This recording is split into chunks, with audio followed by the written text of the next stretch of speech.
Bonjour Patrice. Bonjour.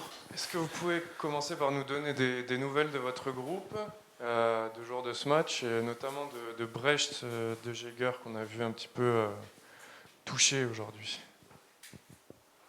Vous l'avez vu ou vous l'avez appris? J'ai vu. Ah, c'est bien. Je vais juste commencer par faire un commentaire là-dessus. Je trouve dommage que quand un incident comme ça arrive, je vais vous rassurer, hein, il n'a rien du tout. Hein. Il sera là demain, il sera là présent sur le match. Je trouve un petit peu dommage quand même que 30 secondes après, ce soit déjà sur tous les réseaux sociaux. Les gens qui font ça, ils ne comprennent pas que quand ils agissent comme ça, ils agissent contre les intérêts de l'équipe, contre les intérêts du staff, contre les intérêts du club. Donc voilà. Alors ceci dit, maintenant que c'est fait, Brett il va bien, il a un tout petit souci à une cheville ce matin, mais aucun problème pour le match de jeudi. Hein, c'est pas un tac, on va dire qu'il a des chevilles fragiles, on va dire, voilà, et que quelquefois il ressent des douleurs. Donc c'est ce qui s'est passé ce matin. Autrement, pour le groupe, tout le monde est dispo, tout le monde va bien. Je vous avais dit que j'avais préparé un groupe de 20 joueurs, même si sur le match précédent on avait droit qu'à 18, mais on était à 20 dans la préparation de ce match. Et donc on récupère Robben qui était blessé, qui était suspendu sur le match précédent et qui fait partie du groupe. Donc tout le monde est prêt, est frais et dispo pour ce match. Ce match, donc vous avez appris dimanche soir que ça serait face à Nantes. Comment vous avez accueilli je vais dire, employer le mot tirage, même si c'est pas le bon, et comment vous jugez la fin de saison du FC Nantes? Alors déjà, on s'était déjà préparé en amont évidemment à toutes les éventualités. Donc on avait effectivement la possibilité de jouer Nantes, comme ça aurait pu être Lorient, comme ça aurait pu être Brest, Strasbourg, enfin voilà. Donc on avait travaillé déjà sur ces équipes-là. Donc je n'ai pas eu de réaction particulière par rapport à ça. Ça, c'est le premier point. Puis après, sur la saison de Nantes, moi, je ne veux pas juger la saison complète de Nantes. Ce que je sais, c'est que cette équipe-là restait sur 4 victoires et qu'elle avait la possibilité de se sauver sur le dernier match. Bon, donc voilà. Après, ça reste une équipe de Ligue 1. Nantes, tout le monde connaît. C'est un grand club français qui certes est en difficulté, mais bon voilà, c'est un adversaire comme un autre. Il n'y a pas à la fois d'émotion particulière parce que c'est Nantes, de crainte particulière parce que c'est Nantes. Ça aurait été n'importe quelle autre équipe. La problématique de ces barrages aurait été la même. Nous, maintenant qu'on connaît l'adversaire, on a pu travailler là-dessus. Et on se concentre évidemment sur, comme je l'ai toujours fait, comme je vous l'ai toujours dit, sur nous, sur notre jeu, sur ce qu'on veut mettre en place. Parce que je pense que dans ce type de match-là, même s'il y a des conditions qui sont particulières, c'est pas un match aller-retour, donc ça veut dire que ça ne va pas jouer sur 90 minutes, ça se joue sur 180, voire plus, avec les conditions que vous connaissez, les buts à l'extérieur qui comptent double, enfin bon, voilà, le règlement, vous le connaissez. Mais nous, on va rester sur ce qu'on a fait depuis le début de la saison, sur notre identité, sur notre façon de jouer, c'est comme ça qu'il faut l'aborder. Après, tous les autres aspects, pour nous, ça change rien par rapport à l'objectif qui est le nôtre, par rapport à l'envie qu'ont les joueurs de faire les choses, d'aller chercher les choses. Voilà, après, c'est des matchs particuliers. J'avais parlé du match de Grenoble, c'est des matchs avec de la pression, de la tension. Voilà, nous, il faut l'aborder dans les meilleures conditions possibles. Encore une fois, c'est ce qu'on essaye de mettre en place, d'amener beaucoup de sérénité autour des joueurs et surtout de se focaliser sur ce qu'on sait faire, sur ce qu'on a bien fait toute cette saison et de jouer ce match sans se renier. Là, encore une fois, sur ce type de match, la pire des choses, ça serait de changer quoi que ce soit. Donc on a suffisamment montré tout au long de la saison qu'on avait beaucoup de qualité. Je pense qu'on mérite d'être là. Et on va jouer ce match avec nos armes. Bonjour. Bonjour. Est-ce que vous avez l'avantage aussi de la fraîcheur? Nantes a joué dimanche, vous avez joué 2 jours plus tôt. Avant, vous aviez eu un match aussi. Avant, vous aviez fait tourner. Oui, mais la fraîcheur, dimanche, jeudi, il y a 4 jours, donc c'est pas un élément qui va être déterminant sur ce match-là. Alors, ça sera peut-être un élément qu'il faudra prendre en compte sur le match retour, puisque là il y a très peu de temps entre jeudi et dimanche. Mais bon, encore une fois, je crois pas à ça. Autant on avait déjà évoqué ça sur le match de Grenoble. Bon, on n'est pas tout à fait dans la même considération. Nous, en ce qui nous concerne, on a continué, je vous avais dit, dans la préparation du match de ce Grenoble et dans l'éventualité où il y ait 2 matchs derrière, ce qui est le cas. On s'était surtout attaché à redonner de la fraîcheur à l'équipe, d'abord mentale et psychologique, après la déception qu'on avait eue sur le match de Pau, et surtout remettre des garçons dans les meilleures conditions sur le plan physique. Parce qu'on avait vécu une fin de saison particulière, on avait joué 5 matchs en 14 jours, donc ça c'est compliqué sur le plan physique. On avait joué ces matchs dans des conditions aussi très difficiles, puisque on a été frappé par la Covid et qu'on a récupéré des joueurs au fur et à mesure, mais que tout le monde n'était pas au même niveau et que certains joueurs ont été impactés par ça. Mais si vous vous rappelez bien, je vous avais dit aussi que si on regarde un petit peu chronologiquement ce qui s'était passé dans les clubs qui avaient été touchés par ça, je pense à Clermont notamment,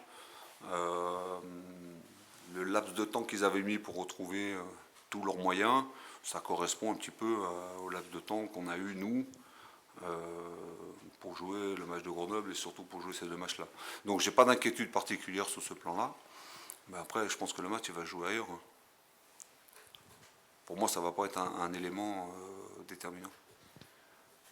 Coach, bonjour, comment on peut juger le niveau d'un bas de tableau de Ligue 1 et le différentiel avec un haut tableau de Ligue 2?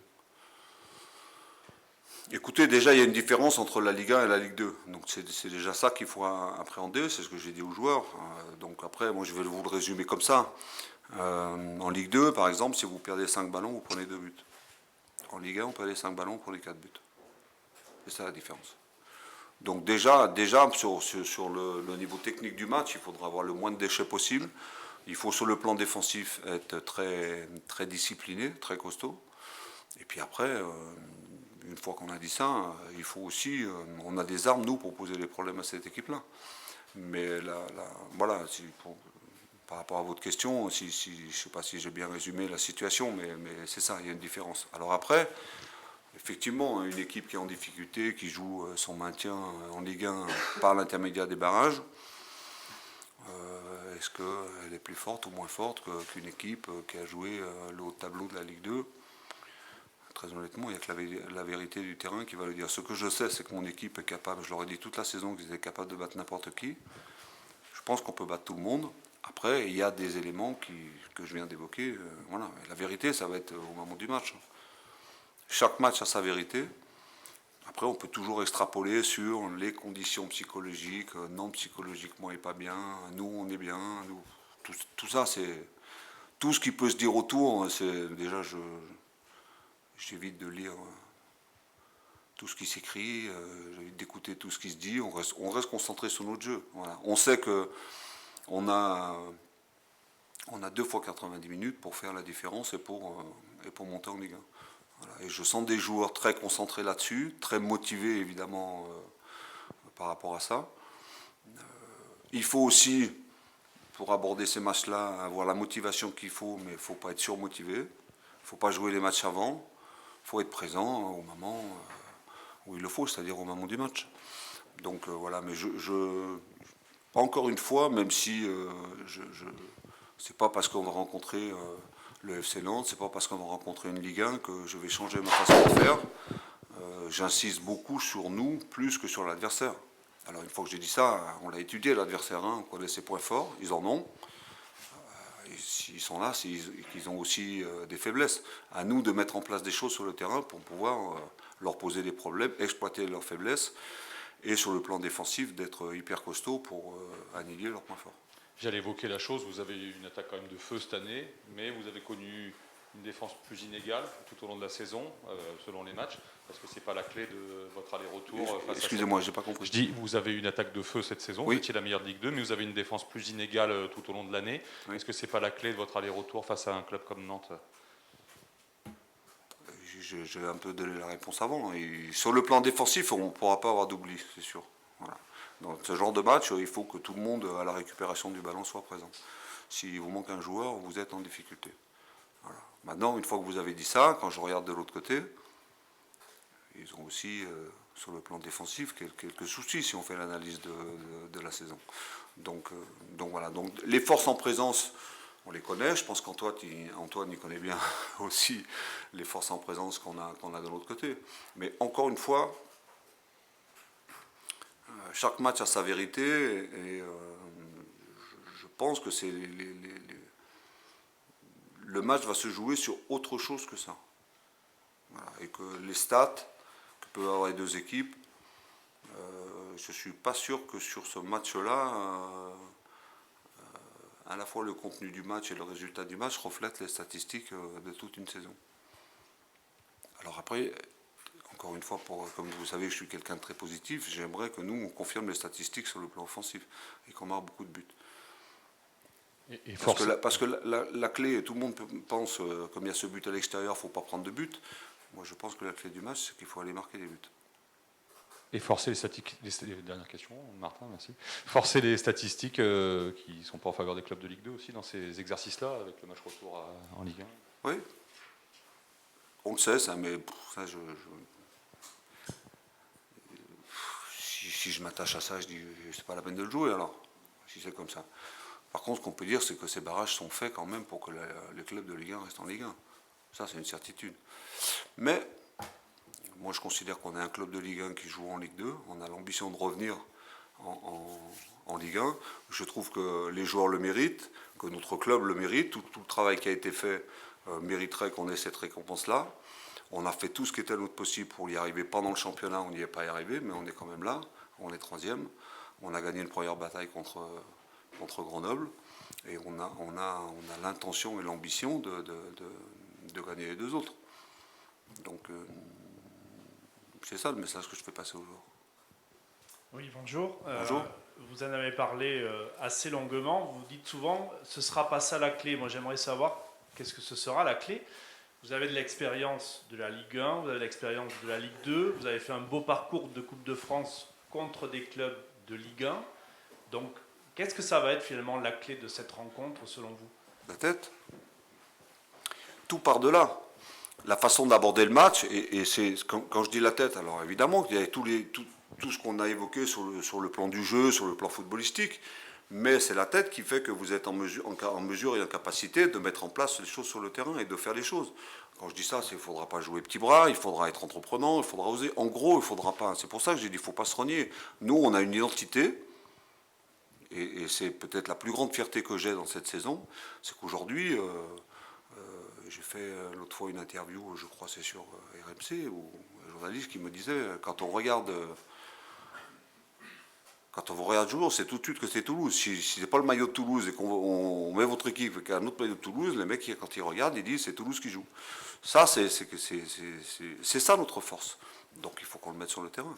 Après, là-dedans, parce que c'est la différence entre la Ligue 1 et la Ligue 1, c'est ce que j'ai évoqué, il faudra être hyper rigoureux à la perte du ballon, il faudra être hyper rigoureux sur le plan défensif. Voilà. Mais ça ne veut pas dire qu'on va faire que défendre et qu'il faudra faire que défendre. Moi, je veux qu'on continue d'attaquer, qu'on aille chercher l'adversaire, qu'on joue notre jeu comme on a l'habitude de le faire. Mais il faudra rajouter ces éléments-là. Parce que la différence entre la Ligue 2 et la Ligue 1, c'est ça. Dans le pourcentage, c'est ça. 5 ballons, 2 buts encaissés en Ligue 2. En Ligue 1, 5 ballons perdus. C'est 4. Donc, voilà. Donc c'est un élément que, évidemment, il faudra prendre en compte. Mais tout part de là. Hein. Tout part de là. Bonjour, vous Bonjour. avez dit il y a un instant que tout était fait dans ces barrages pour que le club de Ligue 1 reste en Ligue 1. Pour quelles raisons? Ça, c'était ma première question, puis j'en ai 2 autres, je vous poserai juste après si c'est possible. Bah, écoutez, déjà, eux, ils ont juste 2 matchs à jouer. Nous, on en a plusieurs. Donc ça fait aussi ça fait une différence.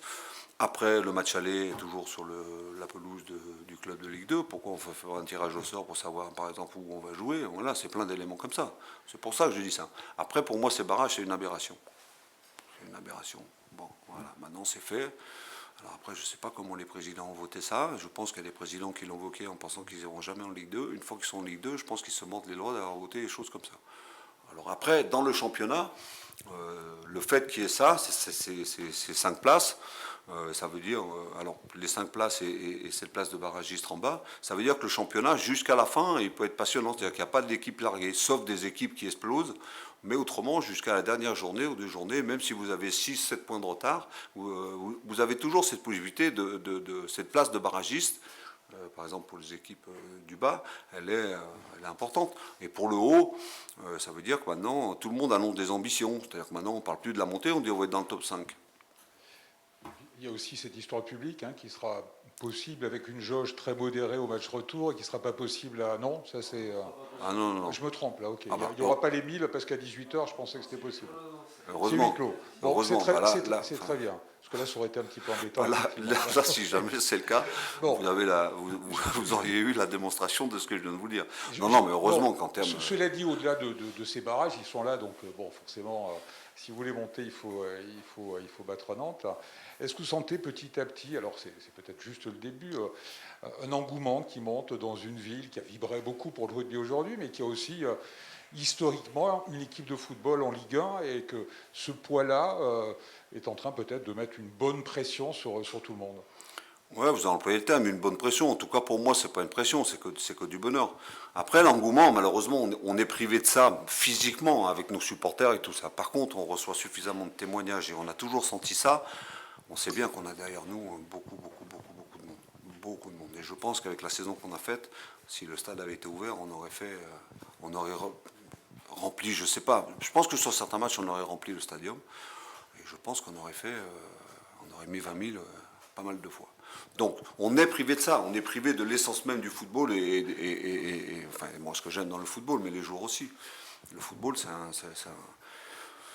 sport où il y a un partage d'émotions, donc voilà, on est privé de ça. Par contre, ici, au TFC, j'ai toujours senti, et les joueurs aussi le sentent, il y a quelque chose qui se passe.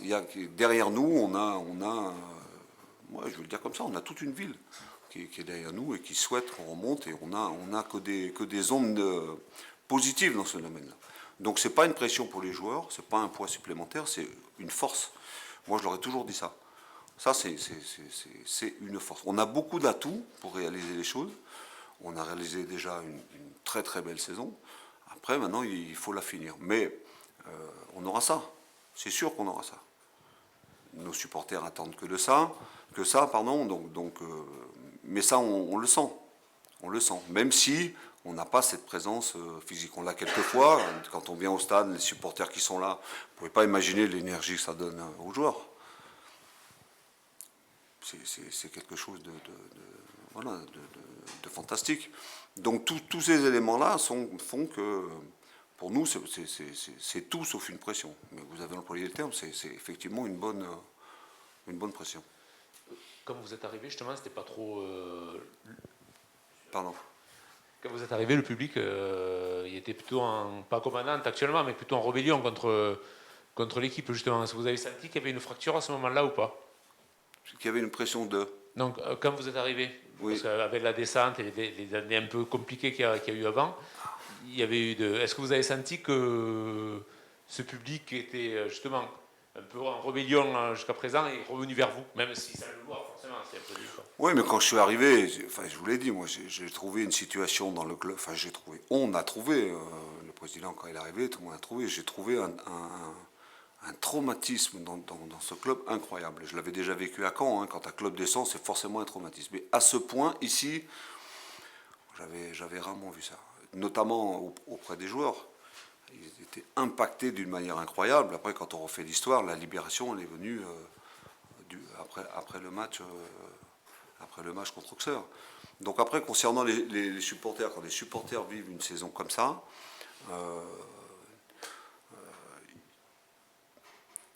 je pense que d'entrée, il s'est passé quelque chose. Mais il s'est passé quelque chose pas simplement par rapport à ce que nous, on a fait sur le terrain, à ce que les joueurs ont fait sur le terrain, parce que si vous vous rappelez bien, c'était plutôt laborieux au départ.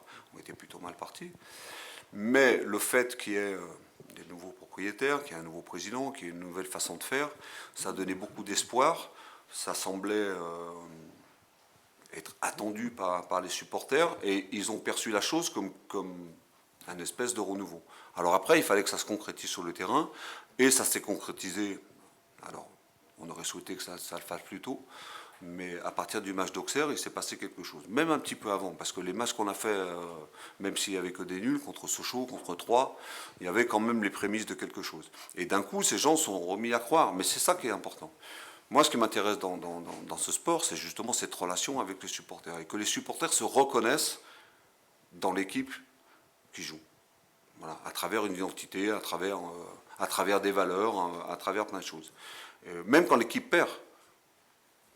C'est-à-dire que, voilà, au TFC, mon sentiment, c'est qu'aujourd'hui, il y a une parfaite connexion entre les supporters et l'équipe qui est sur le terrain. Et les supporters sont heureux parce qu'ils ont une équipe qui entreprend, une équipe qui joue, une équipe qui marque et but, une équipe qui va vers l'avant. Et c'est ce qu'on a voulu faire. Donc aujourd'hui, je l'ai déjà dit, ces supporters qui étaient marqués, qui étaient tristes, entre supporters, ils ne se font pas de cadeaux, qui étaient même moqués par les autres supporters, voilà, sur la saison d'avant. Aujourd'hui, je pense qu'ils doivent être fiers de leur équipe, ils sont respectés par tout le monde, parce que de nouveau le TFC, je trouve déjà dès cette année, a reconquis une place qui, en tout cas au niveau de l'identité, au niveau du jeu, au niveau de la façon de faire, qu'il n'aurait jamais dû perdre. Alors après, une fois qu'on a fait ça, le plus important, c'est de reconquérir la place qui est la sienne. Et pour moi, vous savez bien, la seule place qui est pour le TFC, c'est d'être en Ligue 1. Donc on va tout faire pour ça, pour qu'on puisse partager ça avec eux. On pourra encore une fois, si on a le bonheur d'y arriver, peut-être pas le partager tout de suite sur le plan, voilà, de la relation. Mais voilà, l'objectif, c'est que la saison prochaine, on commence le championnat le 7 août ou le 8 août en Ligue 1, avec des gens dans le stade qui soient heureux d'être là et qui soient fiers de leurs joueurs et de leur équipe. Mais c'est ça l'objectif qu'on a. Vous n'allez pas vous renier, mais il y a quelqu'un en face qui connaît très très bien votre jeu. C'est Yves Bertucci qui est resté adjoint ici pendant un bon moment. Oui. Et est-ce que, c'est pas inquiété, c'est pas un mot, mais est-ce que c'est un atout pour Nantes justement d'avoir un gars comme ça qui connaît tout ici finalement? En tout cas, c'est la question, c'est est-ce que je vais changer quelque chose parce que Bertucci a passé, je ne sais plus combien de temps, 3 mois ou 4 mois. La réponse est non. Et puis après, c'est les joueurs qui détiennent la clé. De toute façon, il ne faut pas... Voilà. Yves, il connaît, oui, il est venu là, donc j'ai expliqué mes principes de jeu, j'ai expliqué tout ça, voilà, mais après, je peux vous assurer que Nantes, je connais par cœur. Et je pense qu'Antoine, alors Antoine, c'est un copain, on se connaît bien, on a joué plein de fois l'un contre l'autre. Donc, vous savez, aujourd'hui, avec les vidéos, avec tout ça, tout le monde sait tout sur tout le monde. Hein. Mais s'il suffisait de regarder à la vidéo à l'adversaire pour pouvoir le battre, donc non. Donc, alors, j'ai lu ça quelque part et puis vous posez la question, mais c'est vraiment pas quelque chose qui m'inquiète. Vous parliez du fait que ça allait se jouer principalement dans la tête. Est-ce que par rapport à ça, vous avez un discours particulier pour ces matchs de barrage, pour les jeunes joueurs de l'équipe qui manquent un peu d'expérience au haut niveau pour l'instant? Non, mon discours reste le même. Après, c'est surtout un discours de confiance. Et on a de quoi s'appuyer, enfin, on a beaucoup d'éléments pour s'appuyer, sur lesquels s'appuyer, pour que les joueurs soient en confiance. Après, il ne faut pas oublier qu'on a des jeunes joueurs, mais on a aussi des joueurs d'expérience. Et le match qu'on a joué contre Grenoble va aussi nous servir. Parce que, rappelez-vous, sur le match de Grenoble, au départ, il y avait beaucoup de tension, beaucoup de nervosité. On a eu pas mal de déchets techniques parce qu'on voulait faire tout trop vite. Donc il faut se servir aussi de ces matchs-là. Mais le discours, il n'y a pas de discours particulier. Moi, j'essaie toujours de mettre les joueurs dans les mêmes conditions. Et depuis, pour les gens qui sont proches et qui viennent avec nous, que ce soit en déplacement ou qui sont à domicile, je leur ai toujours dit qu'ils pouvaient battre tout le monde. Chaque causerie que je fais, je leur dis on peut battre tout le monde. Tout le temps. Et vous ne croyez pas un seul instant que parce que c'est Nantes, je vais leur dire autre chose. Hein. Est-ce qu'on peut battre Nantes? Évidemment qu'on peut battre Nantes. Est-ce qu'on peut monter en Ligue 1? Évidemment qu'on peut monter en Ligue 1. Alors après, la vérité, c'est le terrain. Après, il y a tous les éléments, tout ça. Mais dans la tête, vous ne pouvez pas partir sur un objectif en pensant une seule seconde que vous n'allez pas y arriver. Sinon, c'est pas la peine d'y aller. Mais ils ont déjà fait des choses fantastiques, je leur ai dit. Je leur ai déjà dit. Ils ont déjà rendu possible quelque chose qui paraissait impossible à 90% de la population toulousaine, de tous les gens qui suivaient le TFC. Ils ont déjà fait ça. Ils ont déjà fait une saison extraordinaire. Donc après, on a la possibilité de la rendre encore magnifique, de la sublimer. Donc on va tout faire pour. Et les joueurs, vous savez, j'ai dit que j'ai un groupe de 20 joueurs, ils veulent tout jouer. Hein. Tous. Hein. Il n'y a plus de petits pépins, il n'y a plus de bobos, il n'y a plus de trucs comme ça. Hein. Tout le monde est apte, tout le monde veut. Voilà. Donc ça ne me simplifie pas la tâche parce que il faut aussi faire des choix. Mais ce qui est important, c'est de sentir un groupe. Et notre force aussi, c'est pas simplement que l'équipe. Toute la saison, notre force a été tout le groupe. Le comportement de chacun, l'état d'esprit, le comportement de ce groupe-là, il a été exemplaire. Sur le match de Grenoble, il a été exemplaire. Et là, sur les 2 matchs, je suis sûr qu'il va l'être encore. Bonjour, Clémence à France Bonjour. Bleu. En face, vous avez aussi Denis Appia, que vous avez coaché à Caen, qui Oui. a dit que ça allait être spécial pour lui ce match. Est-ce que pour vous aussi? C'est un gamin que j'adore. Donc lui, quand il est arrivé, il a eu une progression incroyable. À l'époque, j'avais 2 latéraux, il y avait Appia d'un côté et Manuel Emerou de l'autre. Pour moi, c'était... Alors, on fait abstraction des grandes équipes, on était en Ligue 1 à l'époque, mais c'était les 2 meilleurs latéraux. Ils étaient incroyables. Et Denis, c'est un garçon adorable, qui a longtemps été un petit peu en dedans, qui a eu besoin d'un déclic. Il l'a trouvé chez nous quand on était à Caen. Un professionnel, un mec avec qui on n'a jamais de problème. Donc voilà, donc évidemment, ça va me faire plaisir de le revoir, mais ça va s'arrêter là. Ça va s'arrêter là. Et puis lui c'est la même chose. Mais, pardon? Il vous fait pas peur? Il n'y a personne qui me fait peur. Vous parlez par rapport à ses qualités, tout ça. Évidemment qu'il a des qualités, mais il a quelques faiblesses aussi. Et je les connais aussi. Non, mais au-delà de ça, voilà, vous savez, même en Ligue 2, il y a des joueurs que j'avais eus, que j'ai eu beaucoup de plaisir à revoir. Mais après, il y a 2 matchs et il y a une compétition, il y a des enjeux qui sont terribles pour les 2 clubs. Donc voilà, Denis, c'est un garçon en tout cas qui est très attaché à défendre les couleurs du club dans lequel il joue. Donc je ne doute pas une seule seconde que, parce que j'ai été son entraîneur et qu'on a eu des bonnes relations et qu'on va avoir du plaisir à se revoir, ça va le perturber. Hein.